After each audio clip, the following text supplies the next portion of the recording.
उनके कपड़े या तो सन के बने होते थे या सन की रस्सी और कूड़े के ढेरों पर पड़े हुए चिथड़ों के या पेड़ की छाल के या आधी या पूरी मृग छाल के या घास के या छाल की लकड़ी के पट्टियों के या आदमियों या पशुओं के बालों से बने कंबलों के या फिर उल्लू के पैरों से बने होते थे। वह अपने सिर और दाढ़ी के बाल नोच नोच कर उखाड़ते थे। वह हमेशा सीधा और पालथी मारकर बैठते थे तथा बिना खड़े हुए वह पालथी मारे ही आगे को सरकते थे। इस तरह से तथा और भी नाना प्रकार से वह अपने शरीर को कष्ट और पीड़ा पहुंचाते थे। उनकी तपश्चर्या इस सीमा तक पहुंच गई थी। वह इतनी विभत्स सीमा तक चले गए कि वर्षों तक उनके शरीर पर धूल और मैल जमती गई, जो बाद में अपने आप गिरने लगी। वह भयानक कष्टदायक घने जंगल के अंदर रहते थे, जिनके बारे में कहा जाता था कि यदि एक पागल के सिवा और कोई उस जंगल में प्रवेश करने का साहस करे तो उसके रोंगटे खड़े हो जाएं। तब शीत ऋतु में रातें बर्फ की तरह ठंडी हो जाती तो कृष्ण पक्ष के आधे दिनों में रात को वह खुले में रहते और दिन के मुख समय घुप अंधेरे में रहते। और जब वर्षा से पहले ग्रीष्म ऋतु की भयानक गर्मी पड़ने लगती तो दिन भर वह चिलचिलाती धूप में रहते थे और रात को दम घोंट देने वाली गर्मी भरे जंगलों में रहते थे। वह शमशान भूमि में मुर्दों की जली हुई हड्डियों का तकिया बनाकर लेटते थे। इसके बाद गौतम एक दिन में एक ही फली खाकर दिन बिताने लगे। बाद में एक ही तिल का दाना फिर एक ही चावल का दाना प्रतिदिन खाकर रहने लगे। जब वह एक दिन में केवल एक ही दाना खाकर गुजारा करने लगे तो उनका शरीर बिल्कुल जर्जर हो गया। यदि वह अपने पेट को स्पर्श करते तो उनके हाथ में पीठ आ जाती थी। यदि वह अपनी पीठ को स्पर्श करते तो उनका हाथ उनके पेट को जा लगता। उनका पेट और पीठ एक दूसरे से आपस में इतने सट गए थे और यह सब कुछ बहुत कम खाने के कारण ही हुआ था। यहाँ पर हमारा भाग 10 खत्म होता है। हम आगे 11वां भाग शुरू करते हैं। देखिए यहाँ पर कि गौतम बुद्ध, सिद्धार्थ गौतम अभी बुद्ध नहीं हुए हैं, अर्थात अभी वे बुद्धिजीवी नहीं हुए हैं, इसलिए वे कुछ ऐसी शारीरिक कष्टों से, कुछ ऐसे शारीरिक कष्टों से गुजर रहे हैं जो कि उस समय तपश्चर्या कहलाती थी। आज भी हम अक्सर देखते हैं कि बहुत से भारत में लोग, मूर्ख लोग, उन्हें मैं मूर्ख कहूँगा कि वे इस तरह के तपश्चर्या जिसे कहते हैं उसमें पढ़ते हैं। मैं आपको एक विश्व का ज्वलंत उदाहरण देता हूँ कि मैं क्यों ऐसे लोगों को मूर्ख कह रहा हूँ। जो लोग ये तपश्चर्या, भूखे रहना आदि में पढ़ते हैं, आपने अक्सर देखा होगा कि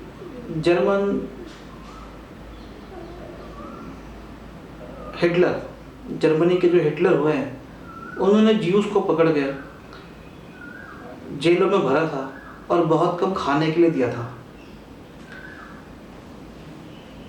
आपने अक्सर फोटो देखी होंगी, आप देख सकते हैं उस समय के ज्यूस की, कि खाना नहीं मिलने के कारण वे जूस कैसे एकदम सकड़े और बहुत ही बुरी हालत में हो गए थे, कंकाल रूप में उनके शरीर हो गए थे।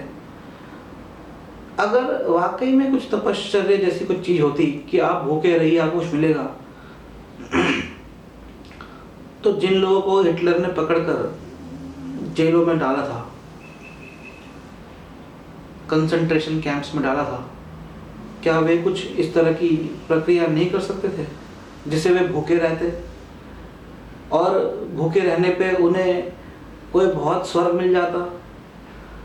हम भारत को देखते हैं, कितने लोग भूखे रहते हैं, अफ्रीका को देखते हैं, लोग भूखे रहते हैं, लेकिन भूख में आदमी बीमार होता है, कंकाल होता है और मर जाता है, लेकिन कभी कोई स्वर्ग नहीं मिलता।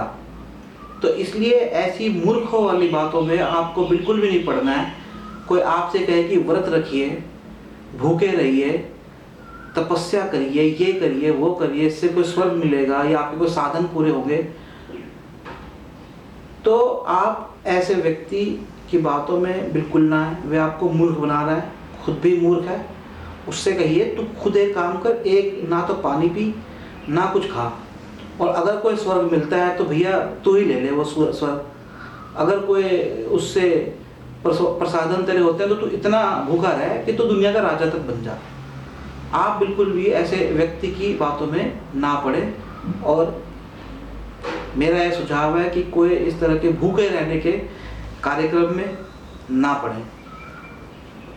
खंड 1 अभी हमारा चल रहा है, हमारे एक मित्र KP सिंह जी हैं, इन्होंने कहा कि खंड 1 भी बोला करें। तो मित्रों अभी हमारा खंड 1 ही चल रहा है। खंड 1 का भाग 3 का 5वां भाग अब हम शुरू करते हैं, तपश्चर्या का त्याग। तो देखिए बुद्ध भी अपनी तपश्चर्या को, मैं यहाँ पे उन्हें बुद्ध कहूँगा, गौतम नहीं कहूँगा, क्योंकि यहाँ पे वे बुद्धिजीवी हो गए। तो जब आप भी बुद्धिजीवी होंगे, आप भी बुद्ध हैं, आप भी बहुत समान हैं। आगे सुनिए। गौतम की तपश्चर्या और स्वपीड़न का अभ्यास अत्यधिक कठोर प्रकार का था। ऐसा 6 वर्ष के लंबे समय तक जारी रहा। 6 वर्षों के अंत में उसका शरीर इतना दुर्बल हो गया था कि वह चलने फिरने में भी असमर्थ थे। तब भी उन्हें कोई नया प्रकाश नहीं दिखाई दिया, और वह संसार के दुख की समस्या के समाधान के निकट भी नहीं पहुंच पाए थे जिस पर उनका मन केंद्रित था। उसने अपने मन में सोचा, यह मनोभाव शून्यता की ओर ले जाने वाला मार्ग नहीं है, न ही प्रज्ञा और न ही मोक्ष का मार्ग है। तो देखिए कहीं ना कहीं उन्होंने यहाँ पर हमें एक बौद्धिक विचार मिल रहा है, जो कि गौतम कह रहे हैं कि यह मनोभाव शून्यता की ओर, मनोभाव शून्यता। देखिए बहुत ही अच्छे यहाँ पे फ्रेज है, फ्रेज हिंदी में मुझे नहीं पता, पर इन शब्दों को देखिए कि मनोभाव शून्यता अर्थात मनोभाव अर्थात जो मन के भाव हैं। देखिए हमारे मन के भाव मतलब जो हमारे मन के फीलिंग्स जो होती हैं, जैसे कि हमें कभी दुख होता है, खुशी होती है, कभी हम आश्चर्यचकित हो जाते हैं। यह हमारे मन की अलग अलग भावनाएं हैं, फीलिंग्स हैं। शून्यता अर्थात इनका खत्म होना। तो वह कह रहे हैं कि यह सभी भूखा रहना और अपने शरीर को कष्ट देना, यह मनोभाव शून्यता की ओर ले जाता है, अर्थात हमारी भावनाएं। देखिए हमारी जो भावनाएं हैं वह हमारे शरीर के लिए, हमारे शरीर को आगे चलाने के लिए अत्यधिक जरूरी है। जैसे कि मान लीजिए अगर आप पे कोई संकट आए तो आप अचानक डर जाते हैं, या कोई खुशी की बात होता है प्रसन्न होते हैं, और शारीरिक रूप से हमारे मन, हमारे शरीर के अंदर इन भावनाओं का पूरा पूरा असर पड़ता है। अगर कहते हैं कि कोई व्यक्ति खुश रहे तो शरीर भी उसका अच्छा चलता है, और अगर कोई व्यक्ति अत्यधिक दुखी रहे तो उसे बीमारियां आके घेर लेती है। लेकिन कहीं ना कहीं थोड़ी ज़्यादा मात्रा में इन सब भावनाओं की आवश्यकता अत्यधिक पड़ती है। और अगर आप भूखे रहेंगे तो आपको भोजन नहीं मिलेगा, अर्थात आपके शरीर में जो जानी चाहिए ऊर्जा, वह ऊर्जा नहीं जाएगी, तो आपका शरीर जो है मनोभाव शून्यता की ओर जाएगा। इसका अर्थ यह हुआ कि आपका शरीर उन प्रक्रियाओं के प्रति रिएक्ट करना बंद कर देगा, उनके प्रति संवेदना देना बंद कर देगा। आप संवेदनहीन हो जाएंगे, जिससे कि आपका शरीर और बुरी हालत में जाएगा। तो वह यही कह रहे हैं कि मनोभाव शून्यता की ओर ले जाने वाला मार्ग, यह मनोभाव शून्यता की ओर ले जाने वाला मार्ग नहीं है, ना ही प्रज्ञा और ना ही मोक्ष का मार्ग है। अब वह मनोभाव शून्यता की कोई बात कर रहे हैं और कह रहे हैं कि ना ही प्रज्ञा और ना ही मोक्ष का मार्ग है। देखिए यहाँ पर यह है कि मनोभाव शून्यता जब मैंने आपको बताई तो यह है, इस किताब में जिन ग्रंथों से लिया गया है उसमें यह लिखा है कि गौतम ये कह रहे हैं कि यह मनोभाव शून्यता की ओर ले जाने वाला मार्ग नहीं है।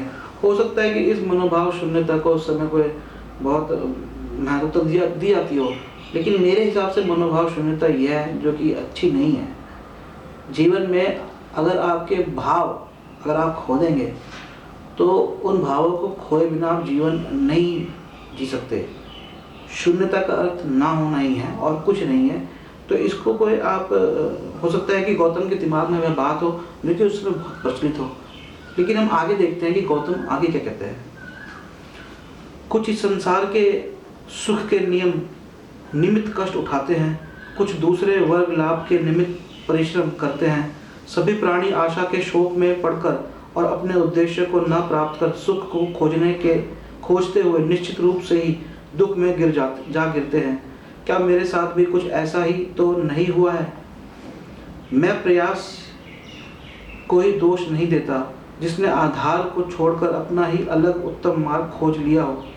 मैं जो पूछता हूँ वह यह है, क्या शरीर और पीड़ा देना धर्म कहा जा सकता है? देखिए यहाँ पर बहुत इम्पोर्टेंट, बहुत ही जरूरी बात गौतम कह रहे हैं कि क्या शरीर को पीड़ा देना धर्म कहा जा सकता है? अक्सर हम देखते हैं कि लोग अपने शरीर को पीड़ा देते हैं, लेकिन सिद्धार्थ गौतम, शाक्यमुनि बुद्धा इस विचार से अलग हट रहे हैं। शरीर को पीड़ा देना कोई धर्म या कहें धर्म या कहें रिलीजन नहीं है, ना ही नैतिकता है।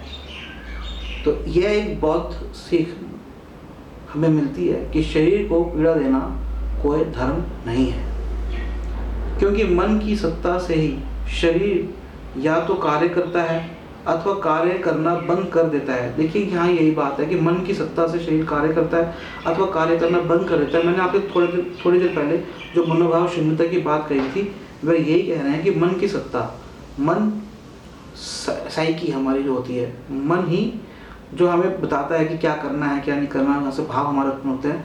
तो वह कह रहा है कि मन की सत्ता से ही शरीर या तो कार्य करता है, तो इन मन की सत्ता से जो भाव प्रकट होते हैं उनसे ही शरीर कार्य करता है। भूख लगती है तो आप खाना मांगते हैं, दुख होता है आप रोते हैं, खुशी होती है आप हंसते हैं, डर लगता है आप डर जाते हैं। ये सारे आपके मन के भाव हैं। अथवा कार्य करना बंद कर देता है। इसलिए मात्र विचार को संयत करना ही लाभकारी है। बिना विचार के, अर्थात विचार यहाँ पे मन भी कहा जा सकता है, विचार के शरीर एक कुत्ते के समान है। देखिए यहाँ पर शरीर के कुत्ते के समान कहा गया है। यह शरीर था मानवीय शरीर को, मानवीय, लेकिन लिखने वाले हो सकता है उनके क्या विचार हो। कुत्ते के अंदर ही मैंने देखा है कि भाव होते हैं। हमने कुत्ता पाला था, उसमें अत्यधिक भाव थे, और भाव हर प्राणी में होते हैं। ऐसा कोई प्राणी नहीं होता इसमें भाव नहीं होते, और हर भाव उसके शरीर के लिए अत्यावश्यक होते हैं। आगे सुनिए, यदि केवल शरीर की ही बात होती तो शायद भोजन की शुद्धता से ही पुण्य प्राप्ति हो सकती, किंतु जब उस कर्ता में गुण है, लेकिन यह सब किस काम का है? ऐसा व्यक्ति नए प्रकाश को, ज्ञान, यहाँ प्रकाश का अर्थ लिखा है ज्ञान, को प्राप्त नहीं कर सकता, जिसका बल जाता रहा हो, जो भूख से निढाल हो, प्यास तथा थका हो, थकावट के कारण जिसका चित्त एकाग्र न होता हो, जो पूर्ण रूप से शांत नहीं है, वह कैसे ऐसे उद्देश्य तक पहुंच सकता है जिसे वह केवल अपने चित्त अर्थात मन द्वारा ही प्राप्त कर सकता है। वह अपने चित्त द्वारा ही प्राप्त कर सकता है। सच्ची शांति और चित्त की एकाग्रता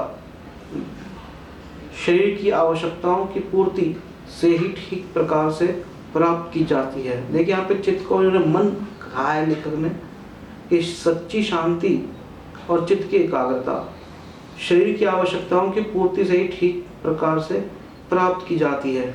उस समय उरुवेला में सेनानी नाम का एक गृहपति रहता था। उसकी कन्या का नाम सुजाता था। सुजाता ने एक निग्रोध वृक्ष से मन्नत मान रखी थी कि यदि उसे पुत्र लाभ होगा तो प्रति वर्ष उसे भेंट चढ़ाया करेगी। उसकी इच्छा पूर्ण हो चुकी थी, इसलिए उसने अपनी पूर्णा नाम की दासी को पूजा स्थली तैयार करने के लिए भेजा ताकि वह भेंट चढ़ा सके।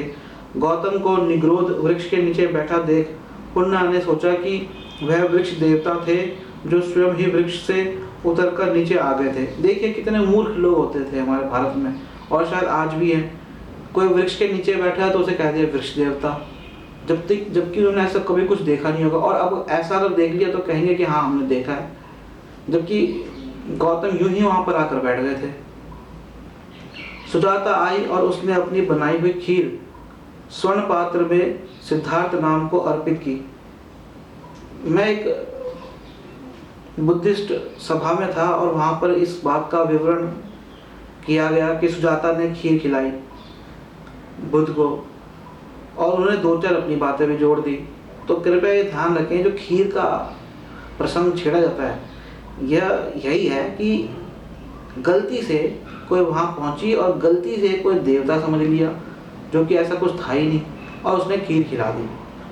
वह खीर का स्वर्ण पात्र लेकर निरंजना नदी के किनारे गए और सुपतिठित नाम के घाट पर स्नान करने के अनंतर भोजन ग्रहण किया। इस प्रकार उनकी तपश्चर्या के परीक्षण का अंत हुआ। जो 5 परिव्राजक सिद्धार्थ गौतम के साथ थे वे उनसे रुष्ट हो गए, क्योंकि उन्होंने तपस्वी तथा स्वपीड़न के जीवन का परित्याग कर दिया था, और वे घृणा से सिद्धार्थ गौतम को छोड़कर चले गए।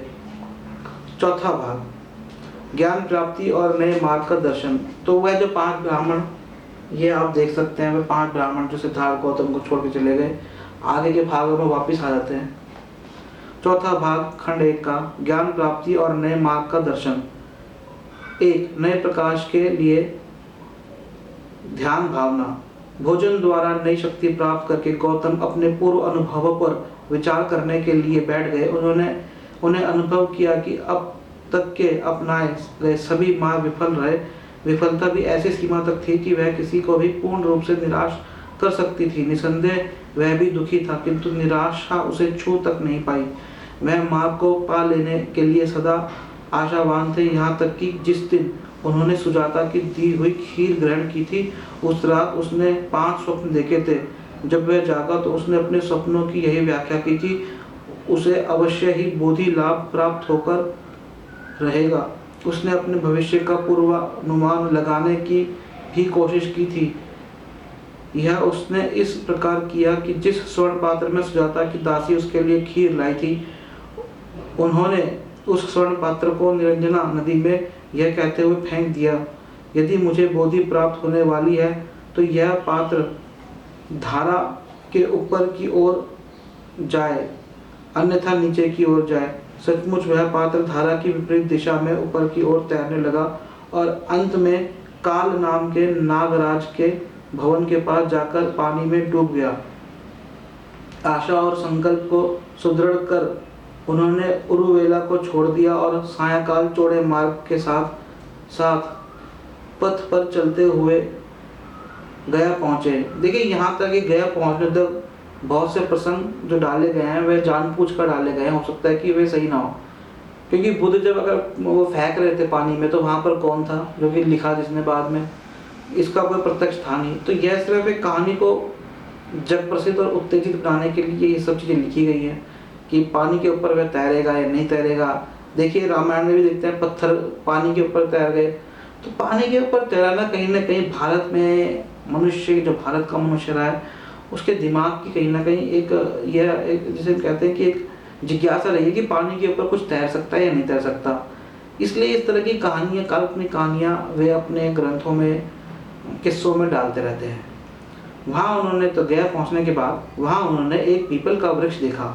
उन्होंने नए प्रकाश की प्राप्ति की आशा में वृक्ष के नीचे बैठकर ध्यान लगाने का विचार किया, ताकि उनकी सहायता से समस्या के समाधान का मार्ग निकल सके। अन्य चारों दिशाओं पर विचार करके उन्होंने पूर्व दिशा को चुना, जिसे क्लेशों, चित्तमलों के क्षय के निमित्त सभी महान ऋषियों ने इससे पूर्व चुना था। उस पीपल के वृक्ष के नीचे गौतम सीधा पद्मासन लगाकर बैठ गए। बोधि प्राप्त करने का दृढ़ संकल्प करके उन्होंने स्वयं से कहा, चाहे मेरी त्वचा, नसें और हड्डियां सूख जाएं, चाहे मेरा सारा मांस और रक्त शरीर में ही सूख जाए, किंतु पूर्ण रूप से बोधि प्राप्त किए बिना मैं इस आसन को नहीं छोड़ूंगा। हाथियों के राजा के समान तेजस्विता वाले नागों के राजा काल और उसकी सुवर्ण प्रभा नाम की पत्नी पीपल के वृक्ष के नीचे आसनबद्ध बैठे गौतम के दिव्य दर्शन से जागृत हो उठे। इस विश्वास के साथ कि वह निश्चयात्मक रूप से पूर्ण ज्ञान प्राप्ति करेगा। उन्होंने उसकी प्रशंसा में इस प्रकार स्तुति की, हे मुनि, तुम्हारे पांव के नीचे दबी जो पृथ्वी है वह बार बार गुंजायमान होती है, और जो यह तुम्हारी दीप्ति सूर्य के समान प्रकाशमान है, इससे यह निश्चित है कि तुम इच्छित फल पाओगे। आकाश में मंडरा रहे जितने भी पक्षी हैं वे तुम्हें श्रद्धा से नमस्कार कर रहे हैं, और आनंद में मंद मंद मल्य पवन बह रही है। हे कमलाक्ष, तुम निश्चित रूप से अपने उद्देश्य को प्राप्त करोगे। जब वह ध्यान करने के लिए आसन लगाकर बैठे तो बुरे विचारों और बुरी चेतनाओं के समूह, जिन्हें पौराणिक भाषा में मारपुत्र कहा गया है, और जो बुरे देखिए मारपुत्र कहा गया, पौराणिक भाषाओं में मारपुत्र कहा गया है, और जो बुरे विचारों का दूसरा नाम है, उनके चित्त में प्रविष्ट होने लगे।